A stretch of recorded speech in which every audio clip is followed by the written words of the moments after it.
Dans les derniers mois de sa vie, James Brown, l'inépuisable parrain de la soul, semblait enfin prêt à dévoiler ce que 50 années de carrière avaient laissé enfoui sous le vernis du succès. L'homme qui avait dominé la musique afro-américaine avec une énergie presque surhumaine apparaissait affaibli, mais paradoxalement plus lucide que jamais. Les interviews enregistrées au cours de l'année 2006 témoignent d'un artiste hanté par son propre héritage, par les fractures internes de l'industrie musicale et par le poids des luttes raciales dont il avait été acteur, symbole et parfois victime. Il ne s'agissait plus de choquer ni de provoquer.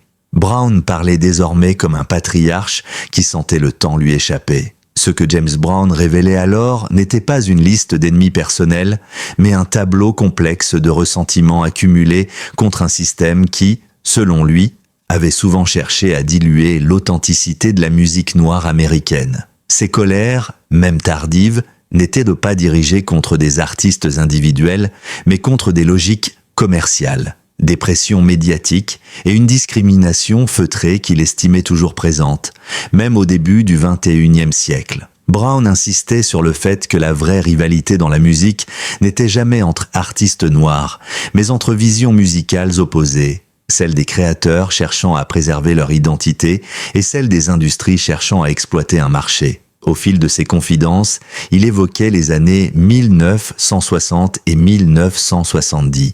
Période à laquelle il avait ouvertement affronté les préjugés raciaux en refusant de blanchir son son pour le rendre plus acceptable aux yeux des grands labels. Il racontait que chaque décision artistique qu'il avait prise, du funk explosif, de Cold Sweat, à la revendication politique de Say It Loud, I'm Black and I'm Proud, avait été perçue par certains dirigeants comme un acte d'insubordination. Brown voyait encore, en 2006, les séquelles de ce combat. Les artistes noirs, disait-il, étaient souvent poussés à se conformer à des images stéréotypées pour éviter les critiques ou la marginalisation. Ce sentiment d'injustice nourrissait ses dernières analyses.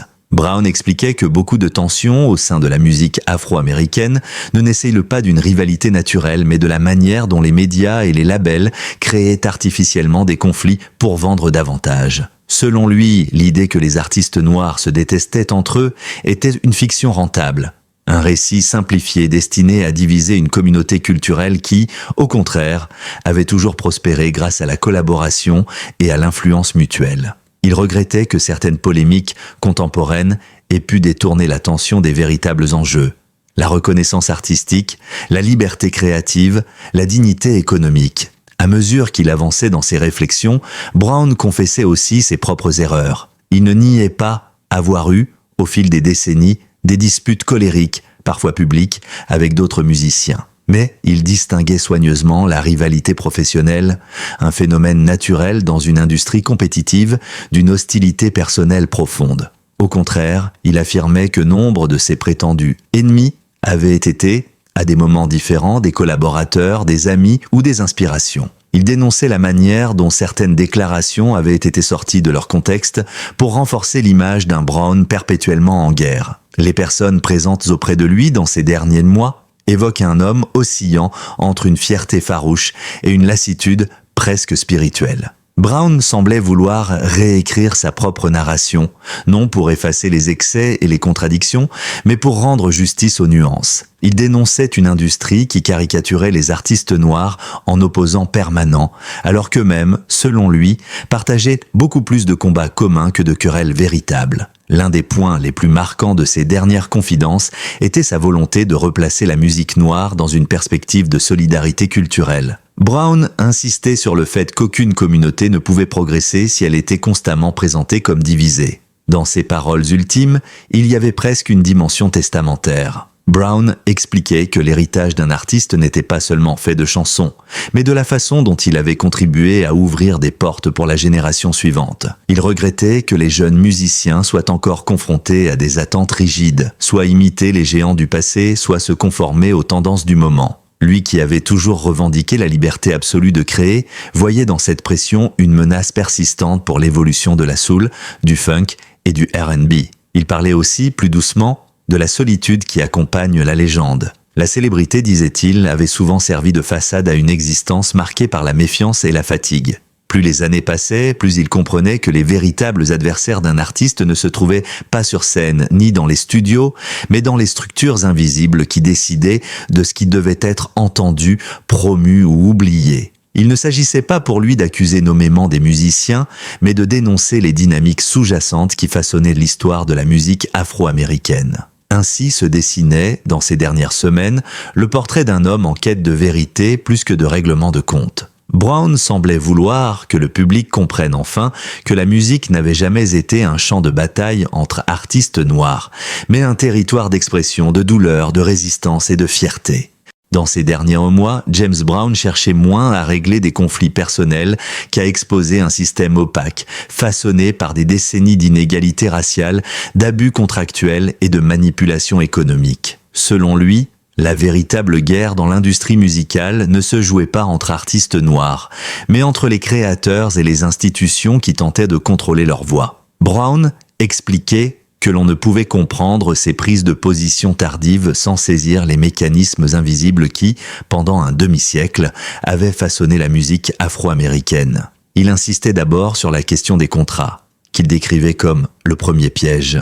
Depuis ses débuts à la fin des années 1950, Brown avait signé des accords lui garantissant une maigre part de ses ventes, tandis que les labels engrangeaient des profits colossaux. Ce schéma, disait-il, n'était pas unique. De nombreux artistes noirs, souvent jeunes et socialement vulnérables, étaient placés devant des documents juridiques rédigés dans un langage inaccessible. Le pouvoir économique n'appartenait pas aux musiciens, mais aux dirigeants d'entreprises qui voyaient en eux un produit plutôt qu'un patrimoine culturel. Cette asymétrie avait nourri chez Brown une méfiance profonde qui le suivit toute sa vie. Il dénonçait également ce qu'il appelait la stratégie de la division, un mécanisme utilisé selon lui pour affaiblir les artistes en les opposant artificiellement. Les labels, affirmait-il, savaient que l'unité des musiciens noirs représenterait un pouvoir considérable, capable de renégocier des contrats ou d'exiger des conditions équitables. Pour éviter cela, l'industrie entretenait des rivalités médiatiques,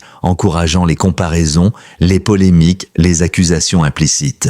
Brown expliquait que ces tensions n'étaient pas toujours spontanées. Elles étaient fabriquées, stimulées, parfois même orchestrées. Les artistes devenaient les figurants d'une mise en scène conçue pour préserver les intérêts économiques de quelques-uns. Dans ses confidences, il évoquait aussi la question de la représentation. Brown disait que les artistes noirs étaient trop souvent enfermés dans des images stéréotypées, façonnées par des responsables marketing qui cherchaient à rendre leur musique plus vendable auprès du grand public.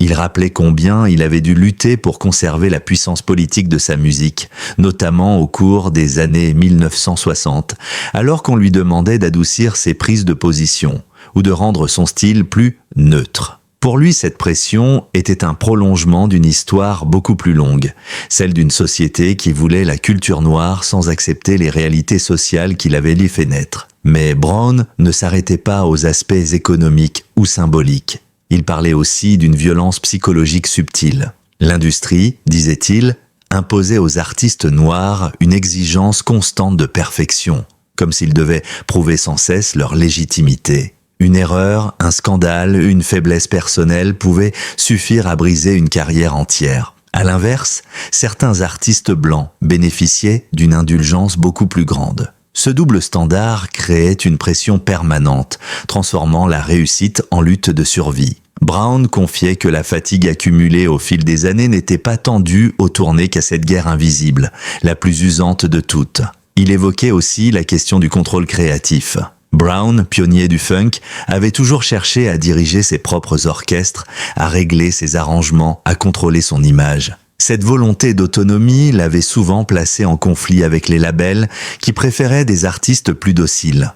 À la fin de sa vie, il voyait ce combat se reproduire chez les jeunes musiciens, comme une boucle sans fin. Les mêmes forces qui avaient tenté de canaliser son énergie cherchaient désormais à formater la nouvelle génération. Selon lui, la musique perdait une partie de son âme lorsque les artistes ne pouvaient plus exprimer librement leurs expériences ou leurs douleurs. L'un des aspects les plus marquants de ces révélations concernait la manière dont certains médias entretenaient une vision caricaturale des artistes afro-américains. Brown expliquait que la presse aimait exagérer les conflits, les tensions, les rivalités. particulièrement lorsque cela impliquait des hommes noirs. Il dénonçait ce qu'il décrivait comme un voyeurisme racialisé, l'idée que les artistes noirs devaient être présentés comme impulsifs, colériques, ingérables, pour correspondre à une image vendable. Cette représentation simplifiée participait, selon lui, à un système qui déshumanisait les créateurs tout en exploitant leurs talents.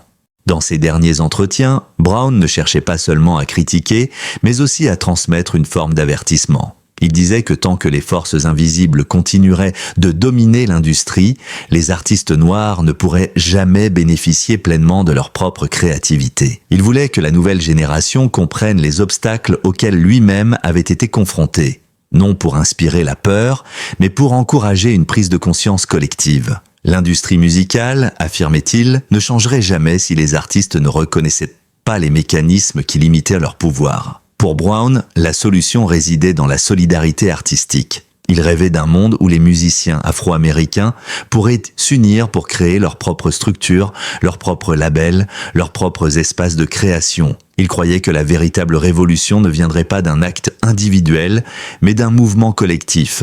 À la veille de sa disparition, il semblait résigné, mais non vaincu. Il savait que son combat avait ouvert certaines portes, mais que d'autres restaient fermées. À mesure que la santé de James Brown déclinait, son discours prenait une tonalité nouvelle, presque testamentaire. L'homme qui avait incarné pendant des décennies la puissance, l'endurance et la combativité de la musique afro-américaine s'exprimait désormais avec une sincérité douloureuse. Pour lui, l'héritage ne se résumait pas à une discographie monumentale.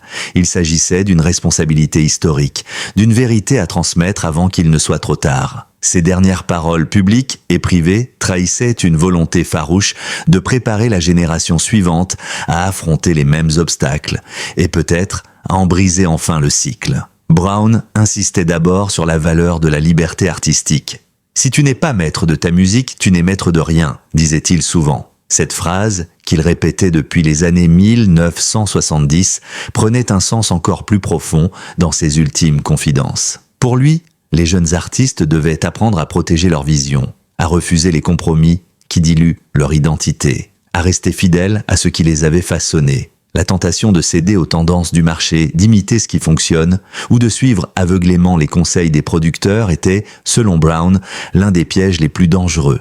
Il affirmait que la véritable innovation naissait toujours d'une rupture, jamais d'une imitation. Il parlait aussi longuement de la question raciale, dont il avait été un porte-voix iconique dans les années 1960. « Say it loud, I'm black and I'm proud » n'était pas seulement une chanson. C'était un manifeste, un cri du cœur, un acte politique. Dans les derniers mois de sa vie, Brown rappelait aux jeunes artistes l'importance de connaître l'histoire de leur communauté, de comprendre les souffrances, les luttes, mais aussi les victoires qui avaient permis à leur musique d'exister. Il était convaincu que la créativité perdait sa force si elle se détachait de ses racines. L'industrie musicale, disait-il, avait toujours essayé de dépouiller la musique noire de sa dimension politique pour la rendre plus commerciale.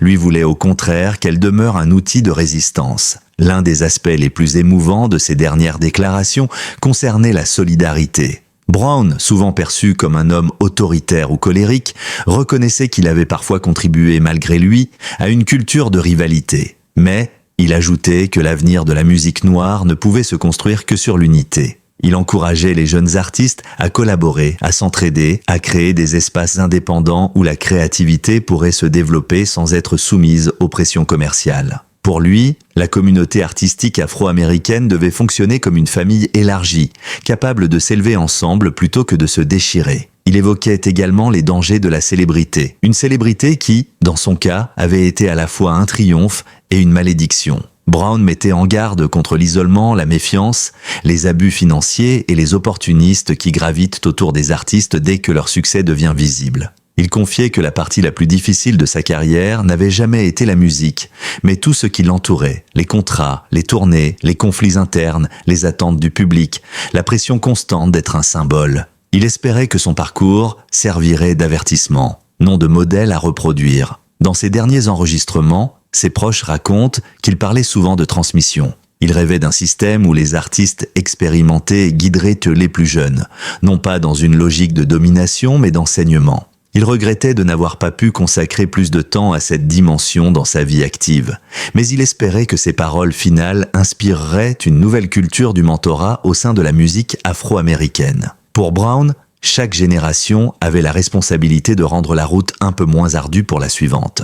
Il abordait aussi, avec une lucidité touchante, la fragilité humaine derrière la légende. Ces dernières semaines furent ponctuées de réflexions introspectives sur ses erreurs, ses excès et ses regrets. Brown reconnaissait qu'il avait parfois été trop dur, trop orgueilleux, trop secret. Pourtant, il affirmait que toutes ses décisions, même les plus controversées, avaient été motivées par une obsession. Protéger sa musique comme on protège une part de soi. Il espérait que cette honnêteté tardive permettrait aux futurs artistes de comprendre que la perfection n'existe pas, mais que la sincérité doit rester un idéal. Le véritable cœur de son héritage, cependant, résidait dans son message d'émancipation. Brown voulait que les jeunes créateurs comprennent que la musique noire ne devait jamais être une simple marchandise. Elle était un récit, un outil de mémoire, un langage collectif.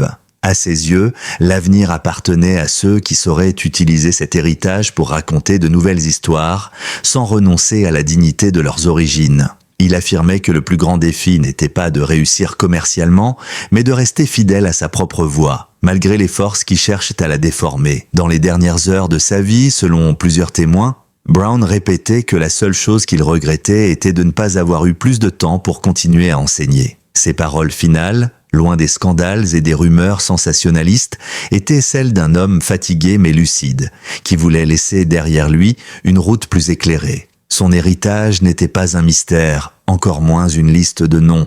C'était un appel à la vigilance, à la liberté créative, à la solidarité et à la dignité. Au terme de cette exploration profonde des dernières paroles, des combats invisibles et de l'héritage moral de James Brown, une vérité apparaît avec une clarté presque bouleversante.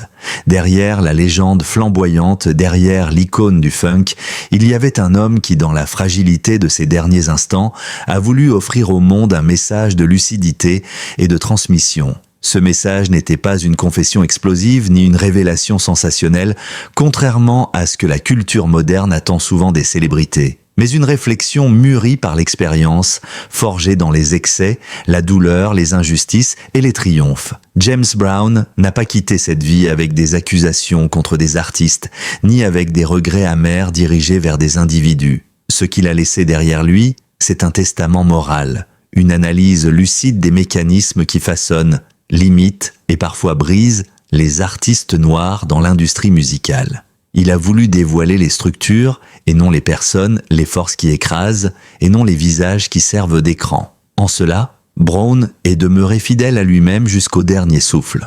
Un homme qui refusait la superficialité, qui voulait aller à la racine des choses, qui cherchait à comprendre pourquoi l'histoire semblait condamner les artistes à lutter toujours contre les mêmes adversaires invisibles. Son dernier message n'était donc pas un acte d'accusation contre des pairs, mais un appel à la conscience.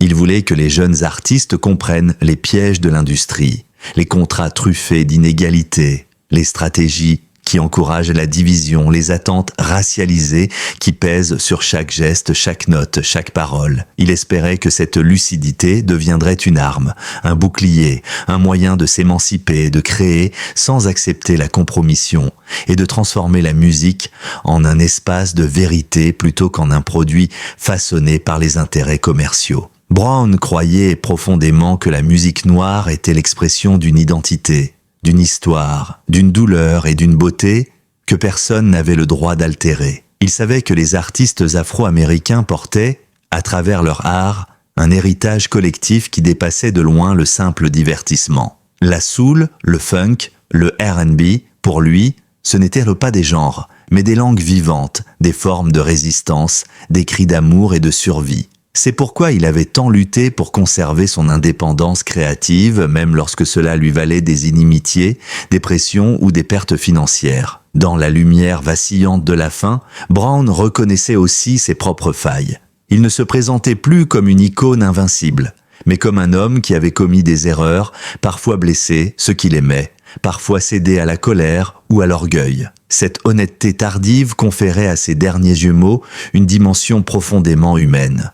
Il ne cherchait plus à être admiré, mais à être compris et à transmettre peut-être pour la première fois une sagesse dépouillée de toute grandeur artificielle. Son dernier souhait était simple mais immense, que les artistes noirs, aujourd'hui et demain, apprennent à marcher ensemble. Que la solidarité triomphe de la division, que la conscience collective remplace les rivalités fabriquées, que les musiques afro-américaines continuent d'être une force culturelle indomptable. Brown savait que sa génération avait ouvert des portes, parfois en les enfonçant de force, mais que beaucoup restaient encore closes. Il croyait que la nouvelle génération possédait la capacité et le devoir de les ouvrir définitivement. Aujourd'hui, alors que son héritage continue de résonner dans chaque beat de funk moderne, chaque performance énergique, chaque revendication sociale portée par la musique, nous comprenons mieux ce qu'il voulait dire. Ce n'est pas la célébrité qui définit un artiste, mais ce qu'il transmet au monde.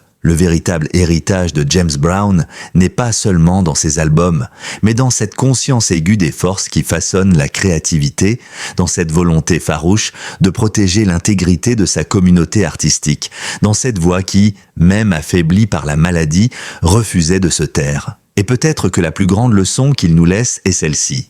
La vérité d'un artiste ne se trouve pas dans les scandales qui l'entourent, mais dans le courage qu'il a de dénoncer ce qui doit l'être et de défendre ce qui mérite d'être protégé. James Brown est parti, mais son appel à la vigilance, à la dignité, à la liberté créative et à la solidarité, lui, demeure plus vivant que jamais. Si vous avez trouvé cette analyse enrichissante, si vous souhaitez continuer à explorer avec nous les histoires profondes, complexes et souvent méconnues qui se cachent derrière les légendes de la musique, du cinéma et de la culture populaire, alors je vous invite chaleureusement à vous abonner à la chaîne. Ici, nous ne racontons pas seulement des faits. Nous racontons des vies, nous décodons les mécanismes cachés de l'industrie, nous donnons une voix aux vérités oubliées et nous analysons avec rigueur journalistique les trajectoires des artistes qui ont marqué notre monde. Abonnez-vous dès maintenant pour ne manquer aucun épisode, aucune enquête, aucune révélation. N'oubliez pas d'aimer la vidéo si elle vous a touché. Partagez vos réflexions dans les commentaires. Vos analyses, vos souvenirs, vos ressentis enrichissent profondément cette communauté. Et activez la cloche de notification pour être averti dès la sortie de nos prochaines enquêtes. Merci de votre confiance, de votre curiosité et de votre fidélité. L'histoire ne cesse jamais, et ensemble, nous continuerons à la raconter.